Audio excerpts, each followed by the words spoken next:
Student, SBN group of education की online classes में आपका हार्दिक स्वागत है। तो हमारा सब्जेक्ट चल रहा है पर्यावरण अध्ययन शिक्षण बीएसटीसी फर्स्ट ईयर का। तो इसमें हमारा चल रहा था टॉपिक पाठ्यक्रम की विशेषताएं। आज हम क्या पढ़ेंगे? पाठ्यक्रम की विशेषताएं। तो इससे पहले हम पाठ्यक्रम का परिचय पढ़ चुके हैं कि पाठ्यक्रम की शब्द की उत्पत्ति किससे हुई। करिकुलम कौन सी भाषा का शब्द है? यानी करिकुलम अंग्रेजी भाषा का शब्द है जो लैटिन भाषा के कुरेर से निकला है। तो इसका अर्थ क्या हुआ कि इसमें क्या है कि छात्रों की आवश्यकताएं जो समाज की या संस्कृति के पाठ्यक्रम में क्या है कि बालक को शिक्षा के साथ साथ क्या है समाज, संस्कृति या अन्य वातावरण पर भी निर्भर रहना चाहिए। और पाठ्यक्रम में क्या आ जाएगा? पाठ्यक्रम में शिक्षा के 3 घटक हो गए हमारे, शिक्षक, शिक्षार्थी और पाठ्यक्रम। तीनों क्या है? तीनों के मध्य क्या है? तीनों परस्पर एक दूसरे के पूरक है।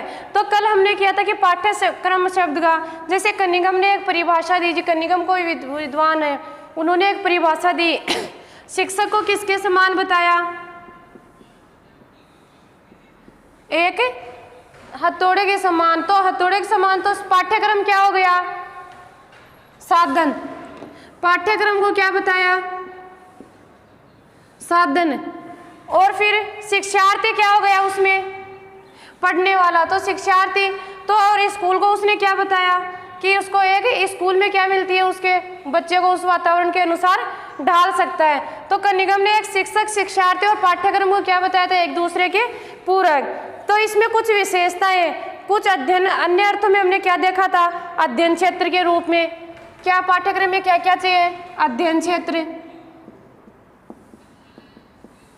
दूसरा जो पाठ्यक्रम, तीसरा है समन्वित अधिगम। समन्वित अधिगम। चौथा था हमारा प्रकरण। ये हमारे 6 बिंदु थे। तो इनमें थे, अगला है रुचि का केंद्र।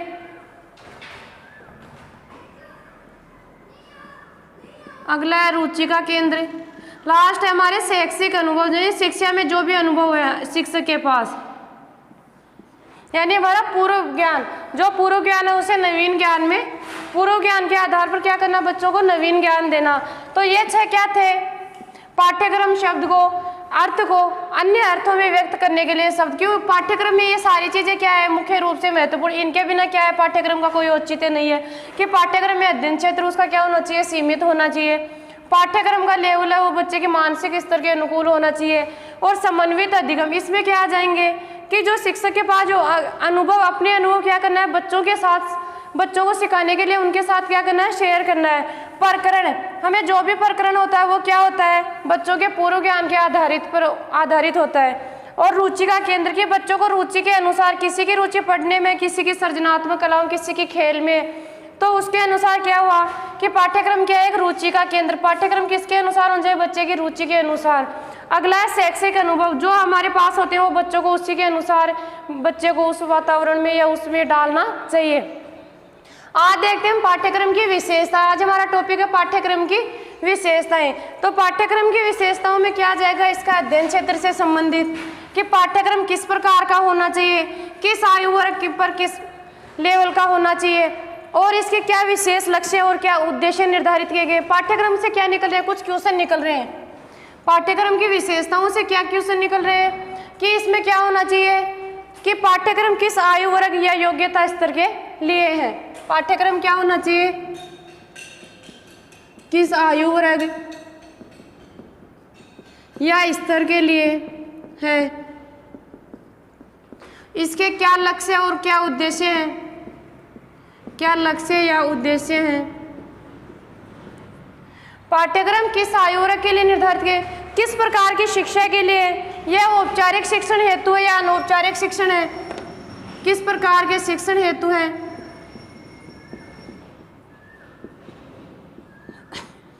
और यह औपचारिक शिक्षण या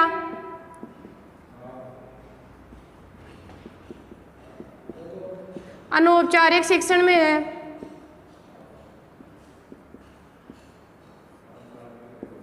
अनौपचारिक शिक्षण के लिए उपयोगी है। तो ये क्या है? पाठ्यक्रम की विशेषताओं में क्या है? ये कुछ क्वेश्चन ऐसे निकल रहे हैं कि ये पाठ्यक्रम जो किस आयु वर्ग के विद्यार्थियों के लिए, प्राथमिक स्तर के लिए या उच्च प्राथमिक या उच्च माध्यमिक, तो इसमें क्या होना चाहिए, किस आयु स्तर, तो आयु स्तर के क्या होना चाहिए, मानसिक विकास के साथ ही क्या होना चाहिए, बच्चे का मानसिक विकास के अनुसार क्या होना चाहिए, सिलेबस होना चाहिए हमारा।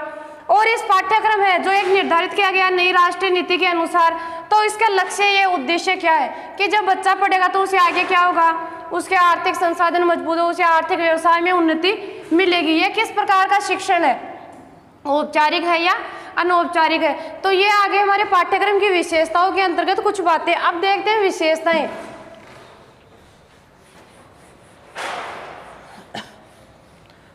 पाठ्यक्रम की विशेषताओं में कि पाठ्यक्रम के स्वरूप तथा स्वभाव का अध्ययन कर लेने से उपरांत यह प्रतीत होता है कि इसकी सभी विशेषताओं का अध्ययन किया जाए।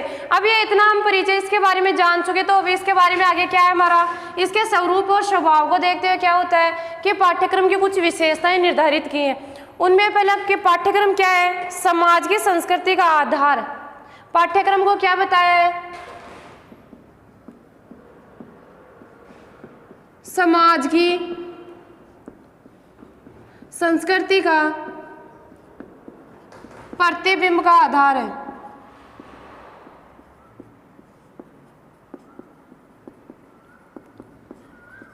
समाज की संस्कृति का प्रतिबिंब का आधार क्या है, पाठ्यक्रम। यह कैसे है कि इसमें क्या किया जाता है, यह समाज की संस्कृति का अनवरत, समाज की संस्कृति का क्या करता रहता है, अनवरत स्थानांतरण।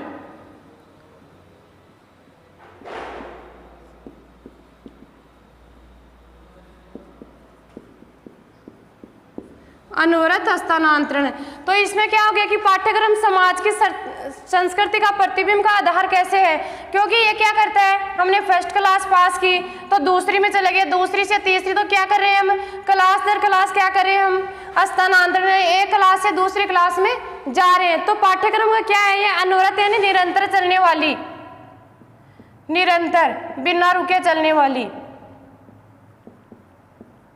कि सिलेबस एक निश्चित कक्षा के अनुसार निश्चित बच्चों के पाठ्यक्रम एक निर्धारित किया गया है, तो वो क्या कर रहा है, बच्चों को एक कक्षा से दूसरी कक्षा की ओर ले जा रहा है। तो उसमें सभी कक्षाओं के लिए क्या किया गया है, एक निर्धारित पाठ्यक्रम। तो ये कौन सी प्रक्रिया हो गई, अनवरत यानी निरंतर चलने वाली प्रक्रिया। तो समाज की संस्कृति का प्रतिबिंब तभी बताया इसको पाठ्यक्रम को, प्रतिबिंब का क्या है, आधार।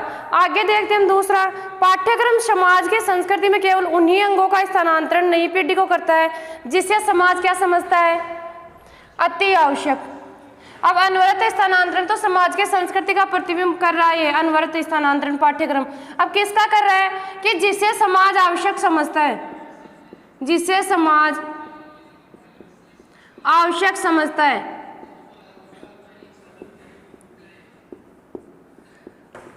समाज आवश्यक मतलब जो हमारी सामान्य बोलचाल की भाषा है, जो हम डेली प्रयोग में लेते हैं। तो उसमें क्या होता है, जब हम बच्चे पढ़ेंगे घर जाकर अभिभावक को बताएंगे, उन्हें कुछ समाज से रिलेटेड हमारी संस्कृति है, हमारी परंपराएं, उनके बारे में कुछ पाठ्यक्रम में निर्धारित किए जाते हैं कुछ टॉपिक। तो उसके आधार पर क्या करता है कि जिसे समाज आवश्यक समझता है उन्हीं बिंदुओं को क्या करता है पाठ्यक्रम, अनवरत स्थानांतरण करता रहता है, जिससे समाज में वो उपयोगी और बच्चों के भविष्य में आगे काम आए। आगे की पाठ्यक्रम कोई अंतिम वस्तु नहीं है, यह तो पूर्व निर्धारित उद्देश्यों को प्राप्त करने का साधन मात्र है। पाठ्यक्रम क्या है,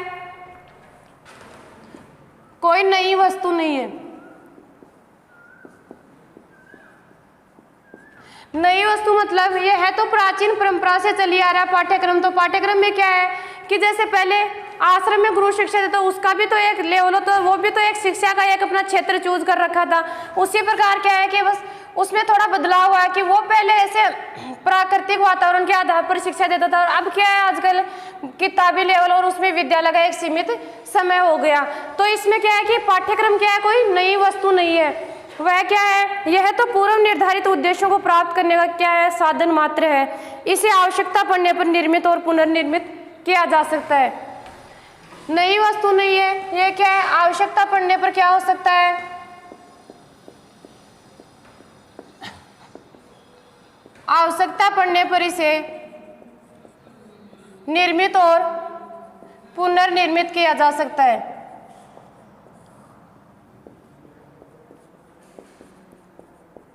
पाठ्यक्रम क्या हो गया हमारी समाज की संस्कृति का मुख्य आधार है। यह एक अनवरत चलने वाली प्रक्रिया है। इसमें क्या स्थानांतरण किन चीजों का होता है जिसे समाज अति आवश्यक समझता है। अब इसमें कहा है कि शिक्षा ये क्या है, कोई नई या अंतिम वस्तु नहीं है।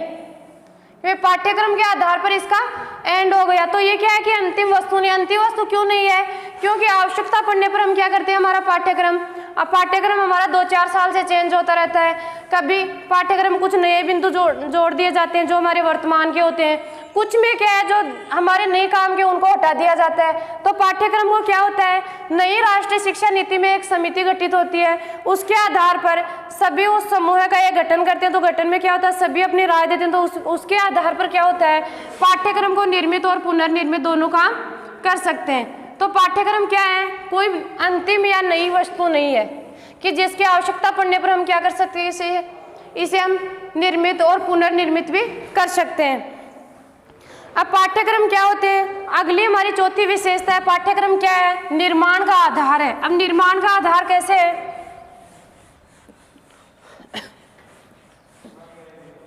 पाठ्यक्रम निर्माण का आधार है।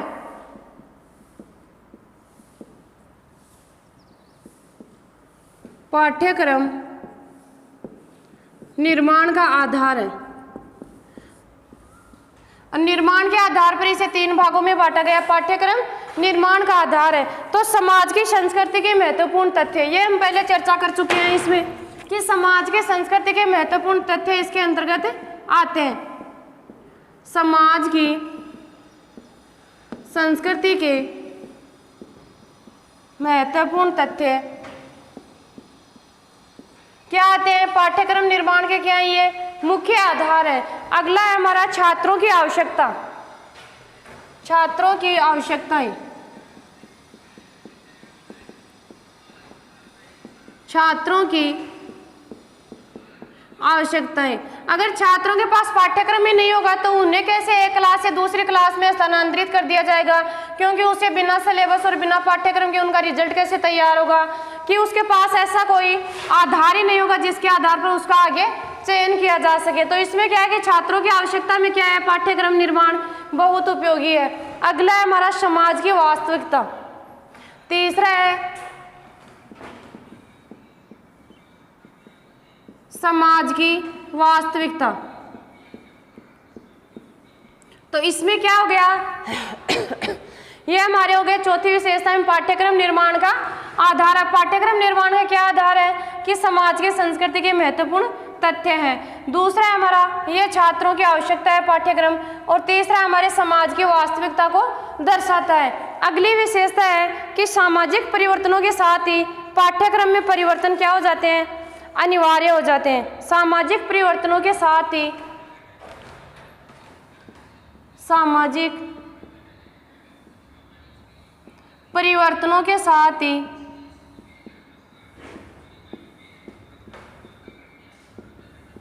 पाठ्यक्रम में क्या हो जाता है, परिवर्तन अनिवार्य हो जाते हैं। परिवर्तन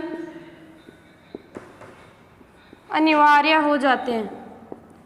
ये क्या है इसमें कि समाज की वास्तविकता है। तो समाज में जैसे कोई परिवर्तन होगा तो क्या होगा, सामाजिक परिवर्तनों के साथ ही क्या होगा, पाठ्यक्रम में भी परिवर्तन क्या होगा, अनिवार्य, कि उसमें कुछ नए बिंदु जोड़ने के लिए उसे क्या होगा, पाठ्यक्रम को पुनर्निर्माण किया जा सकता है।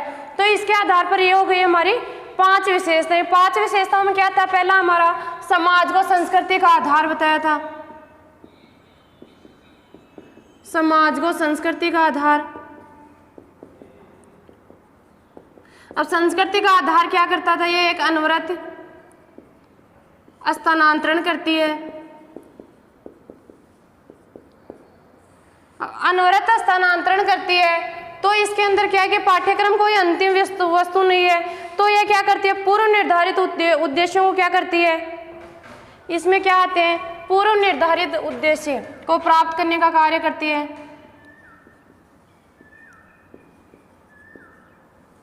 पूर्व निर्धारित उद्देश्यों को प्राप्त करने का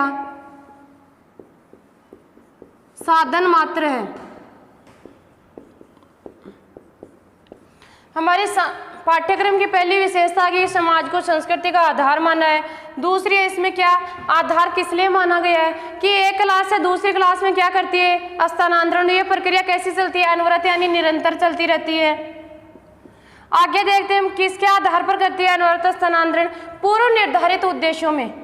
पूर्व निर्धारित उद्देश्य होते हैं उनके क्या है प्राप्त करने का एक साधन मात्र है। अगली चौथी विशेषता है उनकी पाठ्यक्रम क्या है निर्माण का आधार है। निर्माण का आधार किस किस का निर्माण करती है पाठ्यक्रम में किस किस का वर्णन होता है, समाज की संस्कृति के महत्वपूर्ण तथ्य शामिल किए जाते हैं, छात्रों की आवश्यकताएं आ जाती हैं और समाज की वास्तविकता आ जाती है। अगली हमारी अब समाज की वास्तविकता आ रही है तो क्या होगा, अगर समाज में कोई परिवर्तन हुआ तो परिवर्तन के साथ ही क्या होगा पाठ्यक्रम में भी परिवर्तन क्या हो गया अनिवार्य हो गया। तो ये होगी हमारी पाठ्यक्रम की विशेषताएं। अब आगे देखते हैं हम पाठ्यक्रम के कुछ तत्व निर्धारित किए हैं। पाठ्यक्रम के कितने तत्व हैं 4।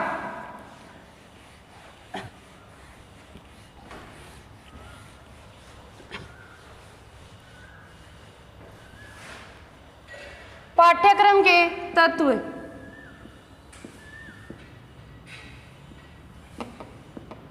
पाठ्यक्रम के 4 तत्व। 4 तत्व में इसका क्या आ जाएगा कि पाठ्यक्रम का चयन कैसे हो, इसमें इसकी क्या आ जाएगी चयन प्रक्रिया। अब चयन प्रक्रिया का 4 तत्व होता है। 4 तत्व कौन कौन से हैं, शिक्षण उद्देश्य। पाठ्यक्रम के 4 तत्वों में पहला क्या आ गया शिक्षण के उद्देश्य,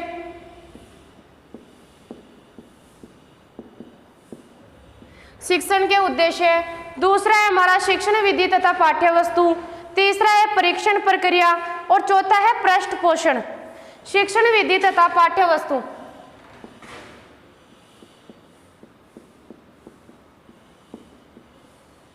शिक्षण विधि तथा पाठ्य वस्तु, शिक्षण विधि तथा पाठ्य वस्तु। तीसरी हमारी परीक्षण प्रक्रिया, परीक्षण प्रक्रिया। चौथा है हमारा पृष्ठ पोषण।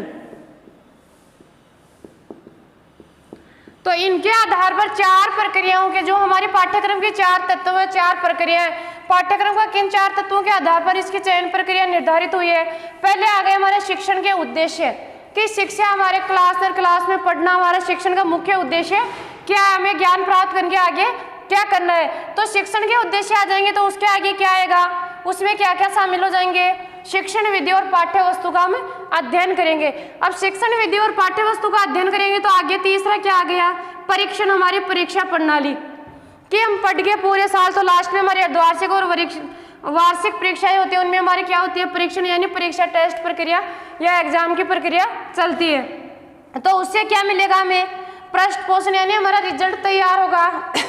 तो रिजल्ट पॉजिटिव आएगा तो हमें क्या आएगा पॉजिटिव हमें पुनर्बलन या अंक मिलेंगे तो हमें क्या होगा हमारे दिमाग में सकारात्मकता आएगी, सकारात्मकता आएगी तो हमें क्या होगा आगे और हम पढ़ने के लिए उत्साहित होंगे। अगर पृष्ठ पोषण ही हमें नेगेटिव मिला तो नेगेटिव के आधार पर हम उसी जगह पे रुक जाएंगे, हम आगे विकास नहीं कर पाएंगे।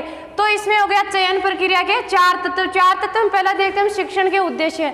शिक्षण में उद्देश्य में क्या आ जाते हैं सभी साधनों का प्रयोग उद्देश्यों की प्राप्ति के लिए किया जाता है। पाठ्य वस्तु क्या है एक साधन है, पाठ्य वस्तु क्या है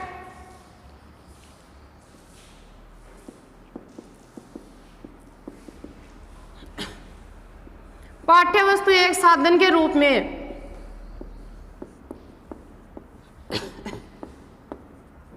तो सभी शिक्षण का क्या होता है उद्देश्यों का, सभी साधनों का प्रयोग उद्देश्यों की प्राप्ति के लिए किया जाता है। सभी साधनों का प्रयोग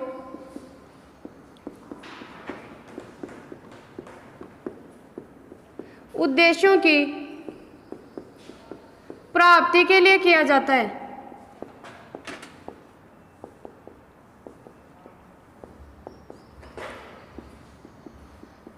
पहला है हमारा पाठ्यक्रम के तत्वों में शिक्षण के उद्देश्य। अब शिक्षण के उद्देश्य में क्या करना है, सभी साधनों का प्रयोग हमें क्या करना है, उद्देश्यों की प्राप्ति के लिए, यानी जो शिक्षण विद्या हमारी पाठ्य वस्तु है तो उसका प्रयोग हमें किस में करना है, हमें उद्देश्यों की प्राप्ति के लिए, कि आगे जाकर हमें पूरी शिक्षा प्राप्त करके हमें सर्विस लगना है या कुछ आर्थिक व्यवसाय संभालना है, तो उसमें क्या हो जाएगा कि सभी साधनों का प्रयोग क्या हो गया, उद्देश्यों की प्राप्ति। तो उद्देश्यों की प्राप्ति के लिए किया जा रहा है शिक्षण के उद्देश्य का। तो पाठ्य वस्तु क्या हो गई, इसमें साधन, पाठ्य वस्तु क्या हो गया, एक साधन के रूप में। अब देखते हैं हम शिक्षण विधि तथा पाठ्य वस्तु। शिक्षण विधि तथा पाठ्य वस्तु में क्या होता है, छात्रों में अपेक्षित व्यवहारगत परिवर्तन के लिए अधिगम परिस्थितियां। शिक्षण विधि और पाठ्य वस्तु से क्या होता है, छात्रों में अपेक्षित व्यवहारगत परिवर्तन, छात्रों में अपेक्षित व्यवहारगत परिवर्तन। व्यवहारगत परिवर्तन में क्या हो गया, इनके अधिगम परिस्थितियां, परिवर्तन के लिए क्या होगी, अधिगम परिस्थितियां, अवसर शिक्षण विधियों, अधिगम परिस्थितियां,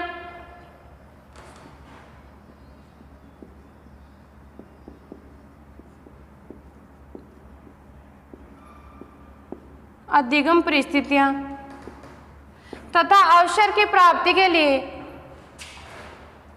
अवसर शिक्षण विधियों में पाठ्य वस्तु की सहायता से क्या किया जाते हैं, शिक्षण करवाया जाता है। अधिगम परिस्थितियां और पाठ्य वस्तु शिक्षण अवसर प्राप्ति के उद्देश्यों से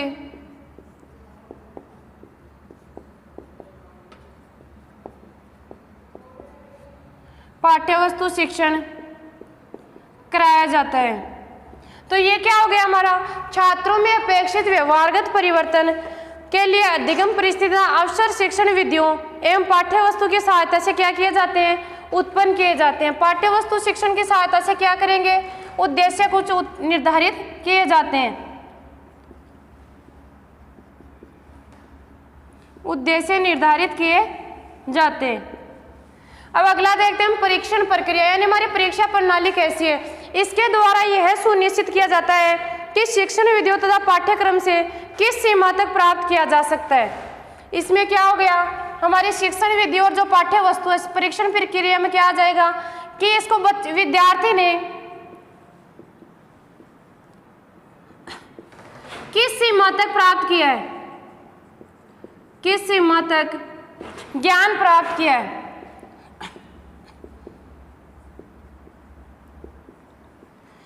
परीक्षण प्रक्रिया में क्या आ जाएगा, जो आज तक पढ़ा है बच्चा पूरे साल में शिक्षण विधि और पाठ्य वस्तु, उसको किस सीमा तक बच्चे ने प्राप्त किया, तो उसमें उसका क्या आ जाएगा, रिजल्ट आ जाएगा। अब रिजल्ट के आगे हम देखते हैं पृष्ठ पोषण। तो पृष्ठ पोषण में उसका क्या हो जाएगा, मूल्यांकन, यानी उसने किस विधि तक कितना स्कोर उसका परसेंटेज का रहा।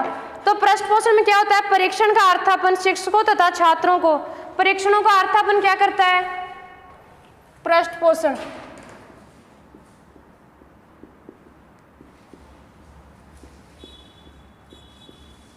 परीक्षणों का अर्थापन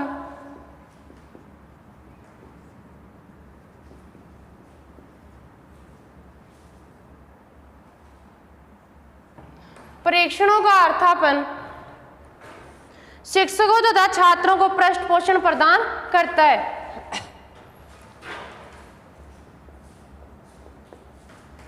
शिक्षकों तथा छात्रों को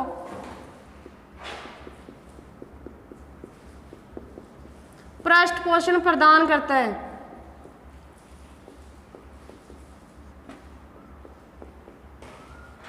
परीक्षणों का अर्थापन शिक्षकों तथा छात्रों को पृष्ठ पोषण प्रदान करता है तथा पाठ्यक्रम के प्रारूप को सुधार के लिए दशा मिलती है। पाठ्यक्रम को के प्रारूप को क्या मिलती है, सुधार में दशा। पाठ्यक्रम के प्रारूप में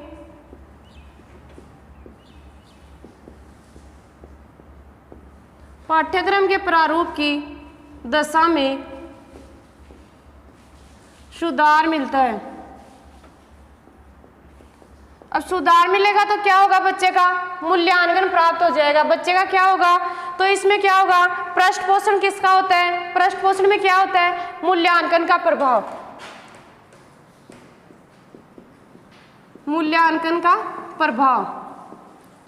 ये हो गई हमारी पाठ्यक्रम के 4 तत्व, यानी पाठ्यक्रम की जो चयन प्रक्रिया उसको किस आधार पर बताया गया। तो पहला क्या आ जाएगा हमारा शिक्षण के उद्देश्य। शिक्षण के उद्देश्य में क्या आ जाएंगे कि पाठ्य वस्तु क्या है, एक साधन के रूप में। तो साधन के रूप में क्या करता है, सभी साधनों का प्रयोग क्या करता है, उद्देश्यों की प्राप्ति के लिए क्या है, सहायक है। सभी एक पाठ्य वस्तु क्या है, एक साधन के रूप में सभी साधनों का प्रयोग करते हुए उद्देश्यों की प्राप्ति में सहायक है। अगला देखते हैं हम शिक्षण विधि तथा पाठ्य वस्तु। इसमें क्या है, छात्रों में अपेक्षित व्यवहारगत परिवर्तन है। जब बच्चा ये पढ़ेगा शिक्षण विधि और पाठ्य वस्तु तो उसमें क्या होगा, कुछ नया सीखने, यानी उनके पूर्व ज्ञान के आधारित पर उसे क्या मिलेगा, नवीन ज्ञान। तो नवीन ज्ञान आएगा तो नवीन ज्ञान के आधार पर आगे परीक्षण प्रक्रिया में उसके क्या होगी, जांच होगी। परीक्षण प्रक्रिया करके हम क्या करेंगे, उसका मूल्यांकन करेंगे। तो इसमें क्या आ जाएंगी, अपेक्षित व्यवहारगत परिवर्तन के अंतर्गत अधिगम परिस्थिति अवसर प्राप्ति के उद्देश्यों को क्या किया जाता है, पाठ्य वस्तु शिक्षण कराया जाता है। अब आगे देखते हैं परीक्षण प्रक्रिया। परीक्षण प्रक्रिया में क्या होता है कि विद्यार्थी ने किस सीमा तक अपना ज्ञान प्राप्त किया है। तो ज्ञान प्राप्त करके क्या उसके उद्देश्य कुछ निर्धारित किए, उसने कुछ पढ़ाई किया तो उसके आधार पर उसका क्या होगा, लेवल नापा जाएगा। उसके लिए हम क्या करते हैं, परीक्षाओं का आयोजन करवाते हैं। तो परीक्षाओं का आयोजन करवा के फिर लास्ट में क्या करते हैं, पृष्ठ पोषण। परीक्षणों का अर्थापन क्या होता है, शिक्षकों तथा छात्रों को क्या करता है कि शिक्षक का भी उसमें आ जाता है कि रिजल्ट किस प्रकार का रहा क्लास का, और बच्चे का क्या जाएगा, उसने बच्चे ने किस स्तर तक शिक्षक से ज्ञान प्राप्त किया है। तो इसके पाठ्यक्रम के प्रारूप की दशा में सुधार होता है, यानी कि कुछ नया सीखने को मिलता है। तो इसमें क्या होता है, मूल्यांकन क्या होता है, प्रभावी होता है। ये हो गई हमारे पाठ्यक्रम के 4 तत्व। तो आगे पढ़ेंगे हम पाठ्यक्रम के कुछ घटक जो हमारे पर्यावरण अध्ययन क्षेत्र को प्रभावित करते हैं। Thank you.